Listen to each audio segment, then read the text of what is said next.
नमस्कार, मैं हूं प्रशांत भारद्वाज और आप देख रहे हैं न्यूज रूम पोस्ट। देश भर में इस वक्त ओडिशा के बालासोर में शुक्रवार शाम को हुए कोरोमंडल एक्सप्रेस रेल हादसे की चर्चा है। 3 ट्रेनों के बीच हुए इस बेहद दर्दनाक हादसे में 280 से भी ज्यादा लोगों की दुखद मौत हो चुकी है और 900 से ज्यादा लोग घायल हैं। ओडिशा के मुख्यमंत्री और रेल मंत्री अश्विनी वैष्णव घटनास्थल का दौरा कर चुके हैं।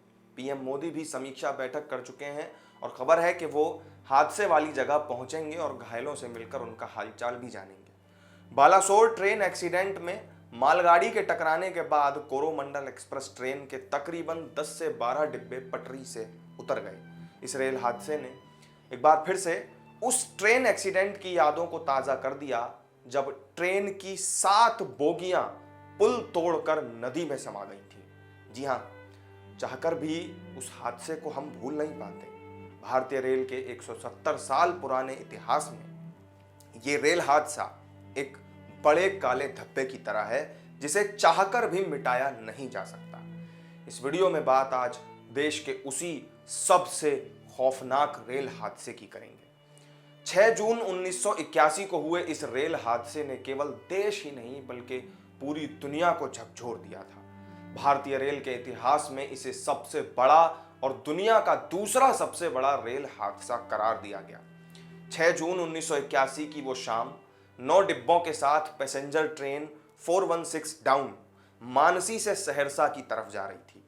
उस वक्त खगड़िया से सहरसा जाने वाली यह इकलौती ट्रेन हुआ करती थी, इसलिए भीड़ का अंदाजा भी आप खुद लगा सकते हैं। ट्रेन खचाखच भरी हुई थी। अंदर से लेकर बाहर तक ट्रेन में लोग लदे हुए थे। जिसे सीट नहीं मिल पाई वो ट्रेन के दरवाजों और खिड़कियों पर लटका हुआ था। इंजन के आगे और पीछे लोग बैठे हुए थे। ट्रेन की छतों पर लोग किसी तरीके से बैठकर सफर कर रहे थे। ट्रेन बदला स्टेशन से जैसे आगे बढ़ी ही थी कि आंधी और बारिश शुरू हो गई। आगे फिर बागमती नदी थी। ट्रेन को पुल संख्या 51 से होकर गुजरना था। जबरदस्त बारिश हो रही थी। पटरियों पर फिसलन भी थी और सामने लबालब भरी हुई बागमती नदी। ड्राइवर ने ट्रेन को पुल पर चढ़ा दिया। कुछ ही मिनट हुए थे कि ड्राइवर ने अचानक से इमरजेंसी ब्रेक लगा दिए। ब्रेक मारते ही 9 में से 7 डिब्बे पुल तोड़कर भर भराकर गिरते हुए नदी में समा गए। चीख पुकार चारों तरफ मचने लगी। नदी में डूबे यात्री मदद की गुहार लगा रहे थे, लेकिन उस वक्त उनकी पुकार सुनने वाला कोई नहीं था। भारी बारिश की वजह से राहत बचाव में घंटों की देरी हो गई।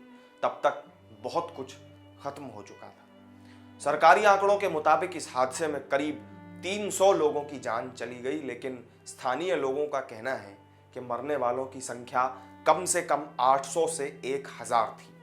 रेलवे के रिकॉर्ड में उस ट्रेन में 500 लोग ही सवार थे, लेकिन बाद में रेलवे के 2 अधिकारियों ने न्यूज एजेंसी पीटीआई से बात करते हुए बताया कि सवारियों की संख्या और ज्यादा थी। नदी में समा चुके लोगों की लाशों को निकालने में कई हफ्तों का वक्त लग गया।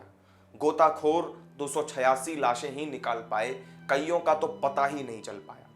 यह रेल हादसा भारत का अब तक का सबसे बड़ा ट्रेन एक्सीडेंट था। इस रेल हादसे को लेकर कई थ्योरियां सामने आई। कुछ में कहा गया कि रेल ट्रैक पर गाय भैंस का झुंड आने की वजह से ड्राइवर को इमरजेंसी ब्रेक लगाने पड़े, जबकि कुछ में कहा गया कि आंधी और बारिश की वजह से लोगों ने ट्रेन की सभी खिड़कियों को बंद कर दिया था, जिसकी वजह से तेज तूफान होने की वजह से पूरा दबाव हवा का ट्रेन के ऊपर पड़ा और बोगियां पुल तोड़कर नदी में गिर गईं। सच्चाई चाहे जो भी हो, लेकिन इस तरह के हादसे रोंगटे तो खड़े कर ही देते हैं और उसके साथ ही सिस्टम से पूछे जाने वाले कई तरह के सवालों को भी जन्म देते हैं। इस वीडियो में मेरे साथ फिलहाल इतना ही।